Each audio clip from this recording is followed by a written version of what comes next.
Good afternoon, everybody. Welcome to class today. Thank you for joining me, whether you're watching live or you're watching the recording. I appreciate you watching. So this is our last module, and this is basically the last class that we have officially, right? And it's about design ethics.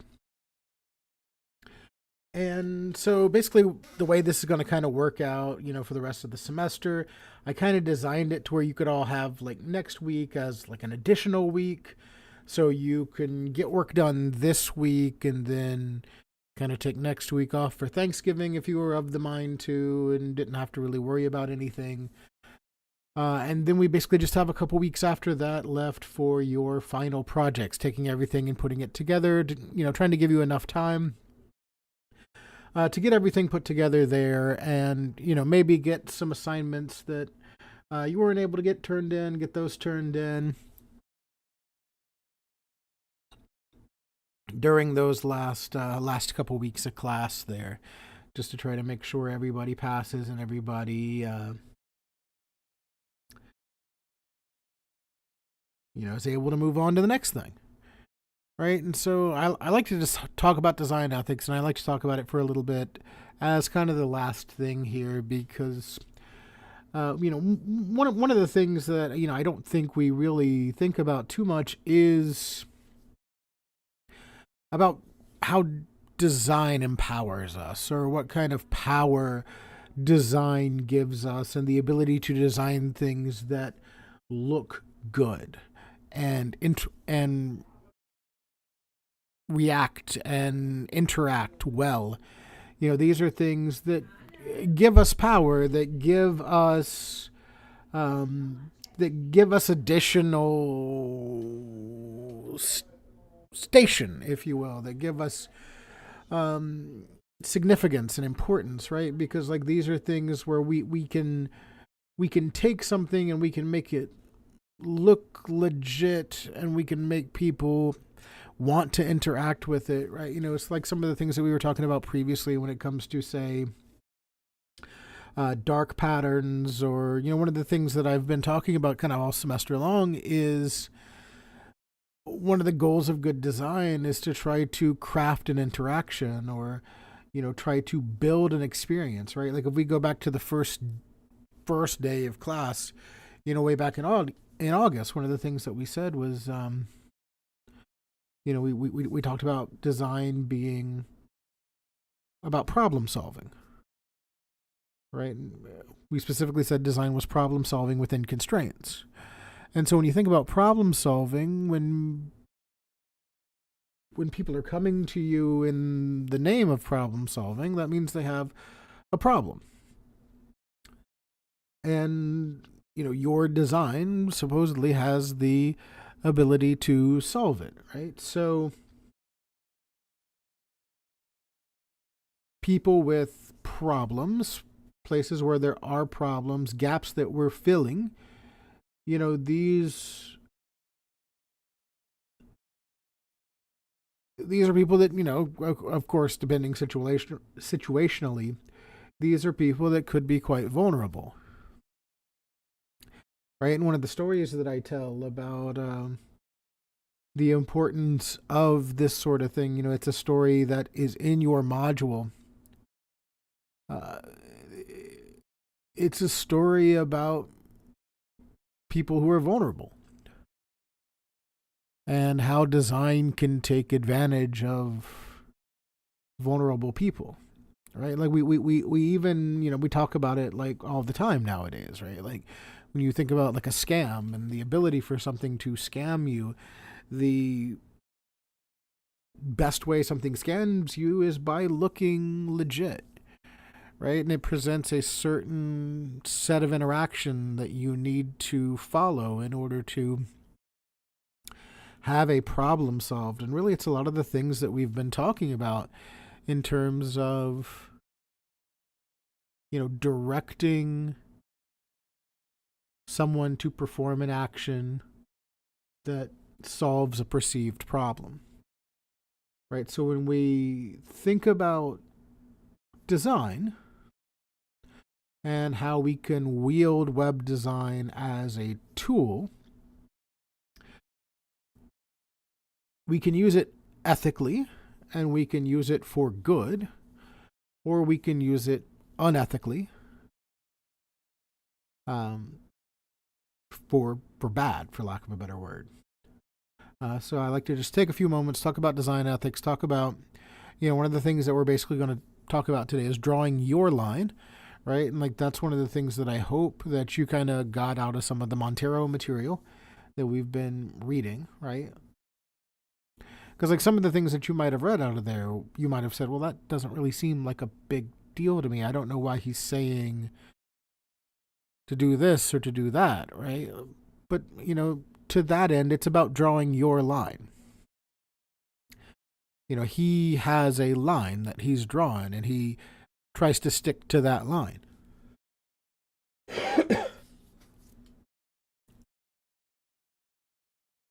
And he might think it would be ideal if everybody stuck to that same line or a very, very similar line. Right? But the fact of the matter is that that's not the case. That's everybody's not going to adhere to the same line. And it's significant for us to kind of draw our line and determine where we want to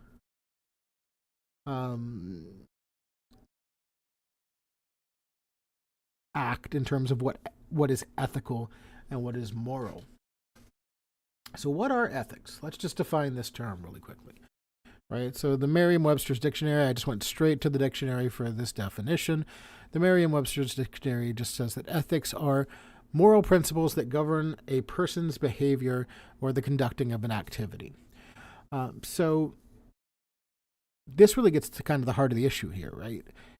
It's like I just said, like you get to decide what these moral principles are. You get to decide where your line is. You get to decide what your ethics are, what your guiding moral principles are, right? And you want to be able to use these to govern your behavior or the way that you conduct an activity, in this case, design.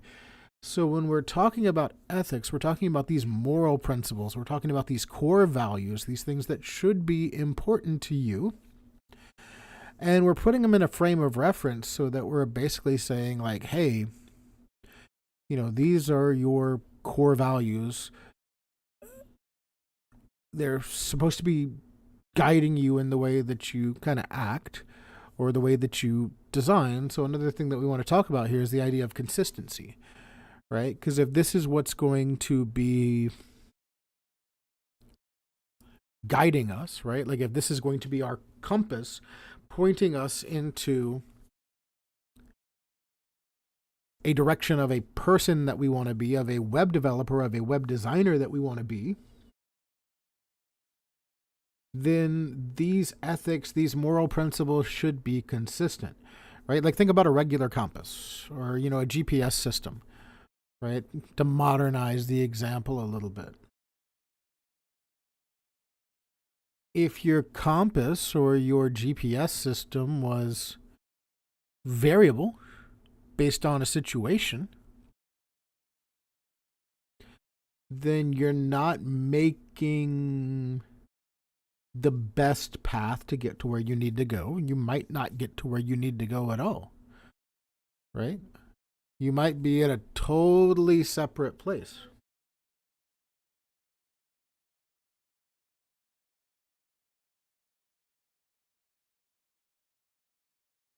And so when we look at that, right, in deciding where our line is, we kind of also want to determine what we let past that line, right? And Victor Papanek, in his book Design for the Real World, called designers gatekeepers,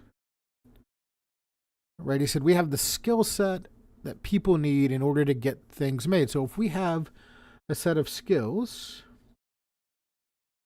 that allow us to make something that people need, we have the ability to wall off these skills. And we have the ability to only provide these skills where we believe them morally and ethically in line with our own personal morals and ethics, right? So we don't just have to give our skills to anyone. Right now, you decide where your line is on that. Again, right? Like you decide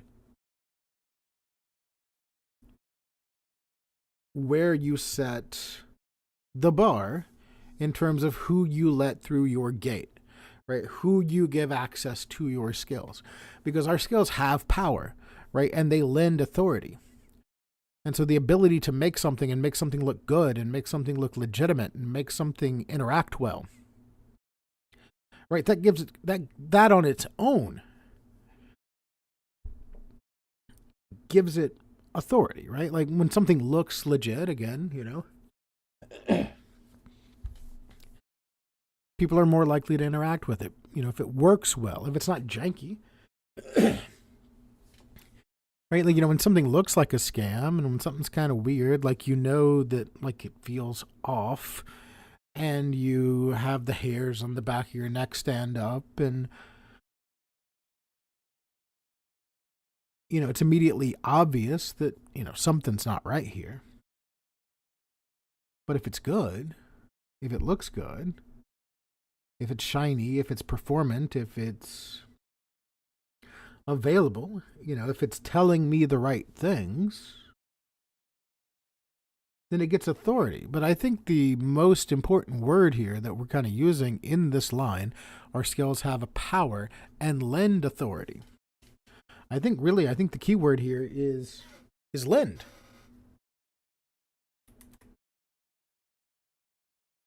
Right? This idea of lending the authority. Because you're not just giving away authority, you're loaning authority. Because, one, it's not permanent, right? As soon as it gets, if it is unethical, if it is immoral, eventually it gets discovered, right? And then the authority goes away. But the authority that is given temporarily, and it comes from you. So the more your authority that you give away, you're kind of like a bank, right? You're kind of like a bank lending out money, right? If you lend someone $100 and they take that money and they blow it and they never pay you back, that's your money that's gone. Right? So if you lend a project authority based on your skills, based on your knowledge, based on the things that you can do, and that project blows up, is revealed to be unethical, is revealed to be amoral, that's your authority that is gone, that's been absconded with, that's lost. Right? And so you can think like, if a bank kept lending out money and that money kept disappearing, well, what do you do? As a bank, like eventually the money's just all gone. It's dried up. And the same thing here when we lend out our authority. If we keep lending out our authority in bad situations over and over and over again, at some point we have no authority anymore. That power that our skills give us, it's all gone. Right? Because we've trickled it all away by giving this power to the wrong things. So that then people know that if you were associated with a project, it's probably sketchy because you've given away all your authority. It's gone. Right? And then in the Design for the Real World by Victor Papanek, Papanek really makes some big claims here about the design industry, right? And he's talking about industrial design in this book. Right? This is a book from, I believe, the 70s, if I remember correctly. It could have been a bit earlier. Don't quite remember. I guess I could look it up, but I'm not going to do that right now. Papanek was specifically talking about industrial design. But one of the things that we've been doing the entire class long is we've been relating things from Don Norman's The Design of Everyday Things to web design. And for all, Design of Everyday Things is an industrial design book. Because really, what is web design but modern industrial design? Right? There's an HID, there's a human interface in the mix. Right? There's HCI, human computer interaction. We talked about things like the system image, we talked about things like, how we understand things. So really, there's a one-to-one connection between industrial design and web design. It's just the tools that you use to get to a certain place. It's not CNC machines and screwdrivers and hammers and welders and all of this stuff. It's VS Code, JavaScript, HTML, WordPress, whatever, right? But Papanek makes some big claims about design here, and I think a lot of his claims I can really agree with, right? Because when we look at this idea that our skills have power and the ability to use our power to give things credence, if something has the ability to improve by being used for good, then it also has the ability to harm if used for bad, right? And one of the things that Papanek said is there are professions more harmful than industrial design, but only a few.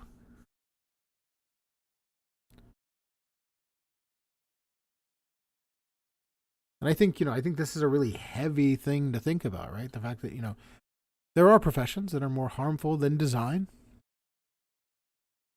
but only a few. And what does he mean by this, right? And it goes back to some of that stuff from the last screen, right? Where we choose to apply our craft, the projects that we choose to take on, the things that we agree to lend our expertise to, and lend our skills, lend our authority to. They have the power to help, or they have the power to hurt. They have the power to harm. We don't necessarily think about it all the time, but we look at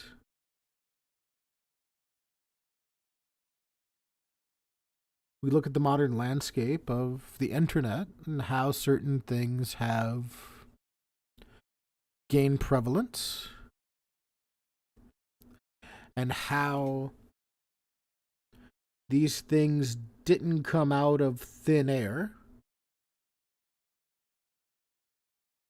right? Because things are designed. Everything that's ever existed has been designed to some extent.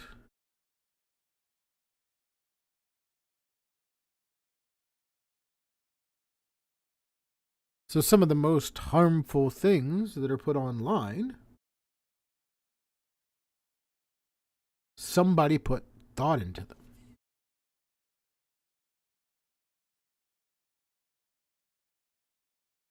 And you can put thought into something helping people, or you can put thought into something harming people.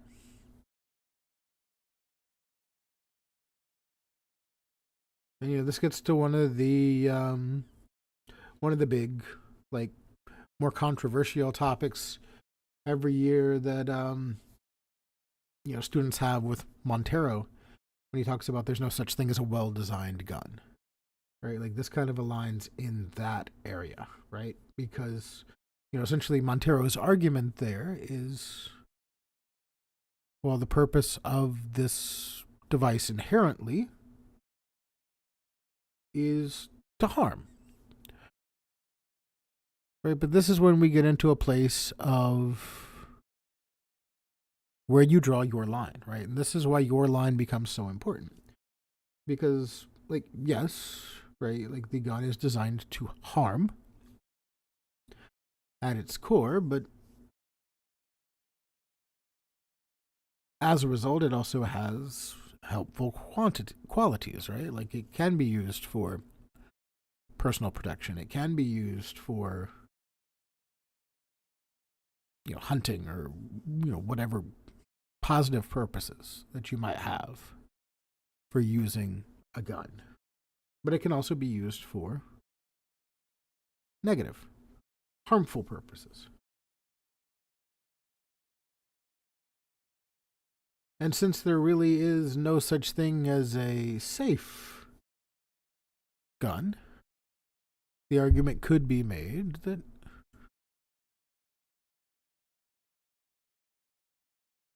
Since the inherent purpose isn't to help, then the inherent purpose is to harm. And so there's no such thing as a well-designed gun. This is kind of, this is where that mindset is coming from Montero, right? Like, this is what he's thinking about. This is what he's talking about. If you're a bit confused by that topic. And again, it's going to be about where you draw your line. You might agree, you might disagree. Either one is fine. I land somewhere in the middle on that. Because I can definitely see where he's coming from, but I can also see, the other side of it.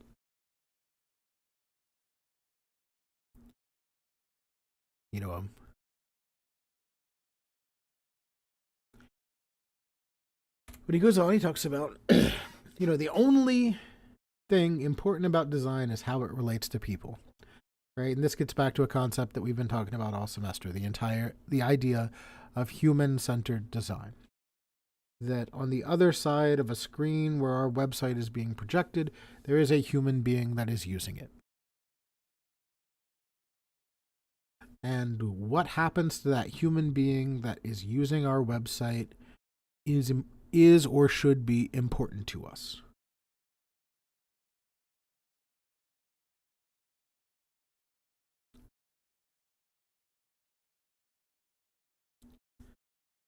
So all this kind of leads me to the question of, like, what gets through the gate?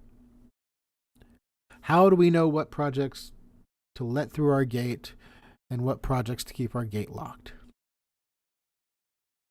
Because sometimes it can get real blurry, right? And sometimes, things can be kind of questionable.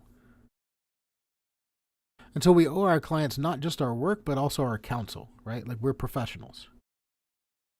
That's also one of the whole big ideas behind getting you all to read Design as a Job, to have you realize that design is a professional career. That there are real skills that go behind the idea of design, that it's not just making something look pretty for the sake of looking pretty, right?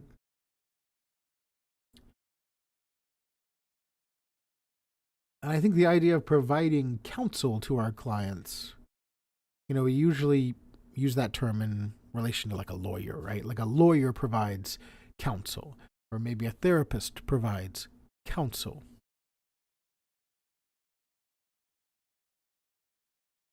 And in doing so, we're providing our informed knowledge based on our area of expertise. Right? When a lawyer provides you counsel, they're providing you information on the laws. When a therapist provides you counsel, they're providing you best practices on how to improve your mental health or get past a situation or whatever. So when a designer provides counsel to a client,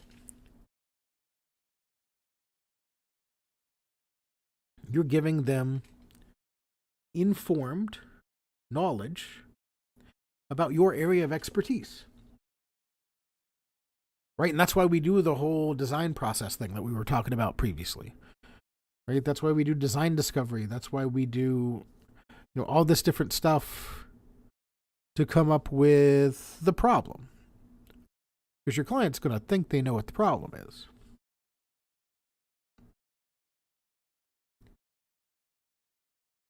And your client's going to think they know how to solve it, but you've got expertise. Right? You're not working for your client, you're working with your client. Right? You have a singular goal in mind, is to, help the client solve their problem. But their view on how that problem gets solved and how the problem gets solved are two different things, perhaps.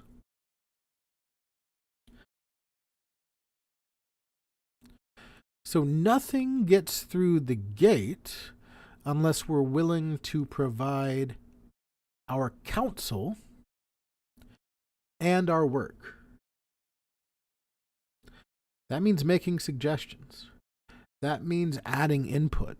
That means doing the legwork. Doing all the stuff that's not necessarily writing code, designing websites to try to solve the problem.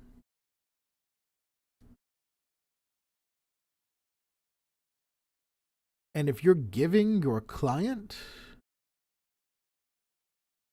well thought out, reasoned, knowledge and expertise backed information, and they reject it all, it doesn't get through the gate. If you're not able to take that expertise and apply it in the best way that you see fit based on your knowledge and your expertise,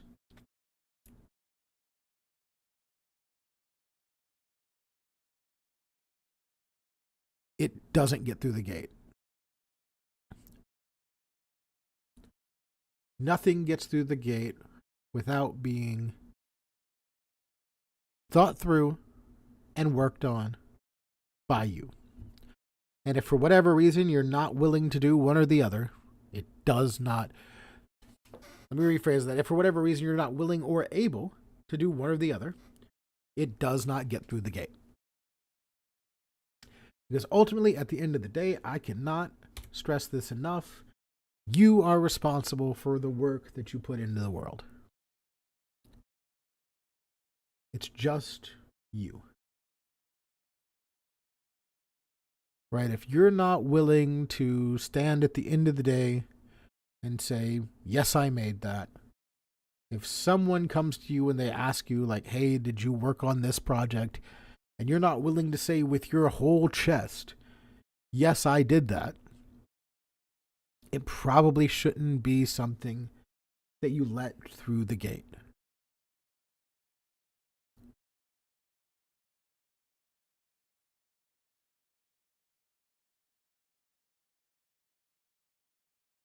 Because at the end of the day, you are lending your authority. And what that project does with your authority, the steward that that project is of your authority, is up to you. Right? Because when you lend your authority, you could lend it to something worthwhile, like that bank lending out money when they lend it out to worthwhile projects. That money grows, that money compounds, that money gets paid back with interest.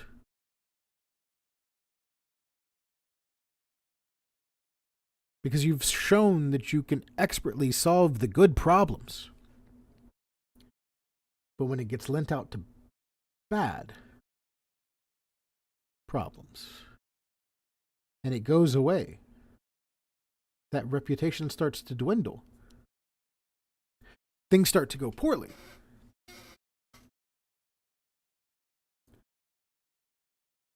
And it's all lost.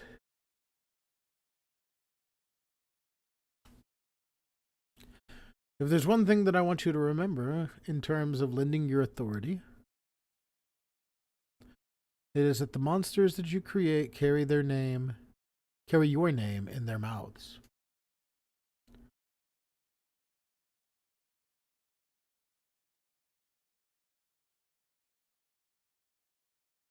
It's easy to think that you can release something into the wild and whatever happens from there just happens.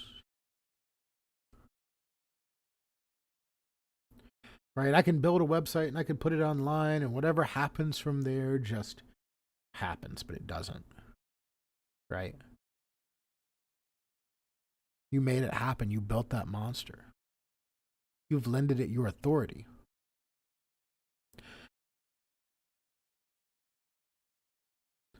And you've turned it out into the world. And everything that it does, every person that it scams, every person that it harms with misinformation,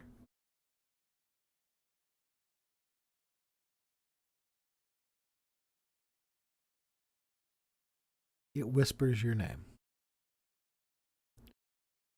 because you are forever linked to that monster.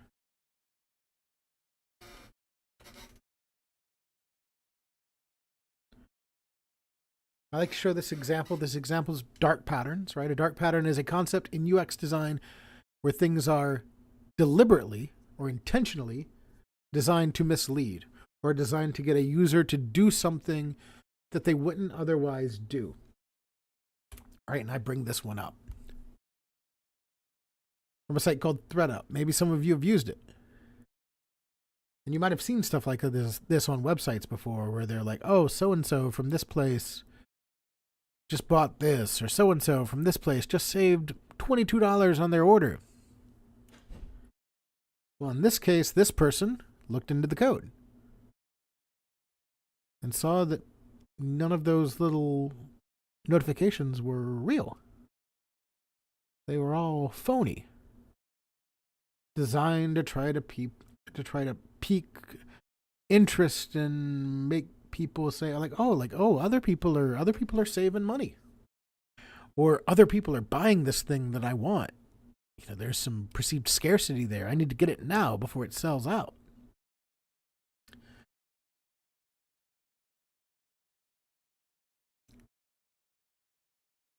Dark patterns.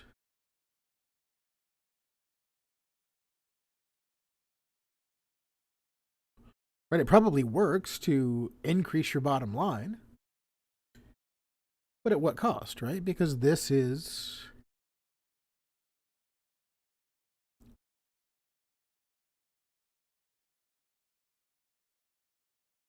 lending out authority with no return, especially when something like this is discovered, right? Like everything gets discovered eventually. You may run for years and years and years, but eventually it gets discovered. And so with that, I just want to kind of leave you all with one more quote. This to just be something to kind of ponder and think about. And it is this. If design is all about making intentional decisions, you can't really call yourself a designer if you aren't well informed about reality.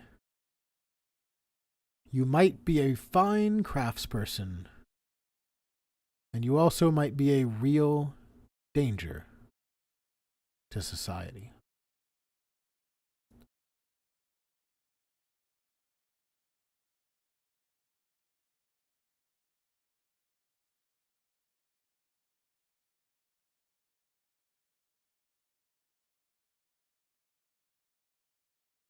You can build a really efficient, really user-friendly device that blows up in people's faces.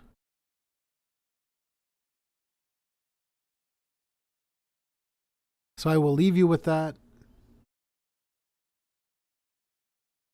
I want to take a moment. Thank you all for watching. Again, if you have any questions, please send them in to me via Teams or email. That's all that I have for you for today. Thank you for watching, and we'll see you next time.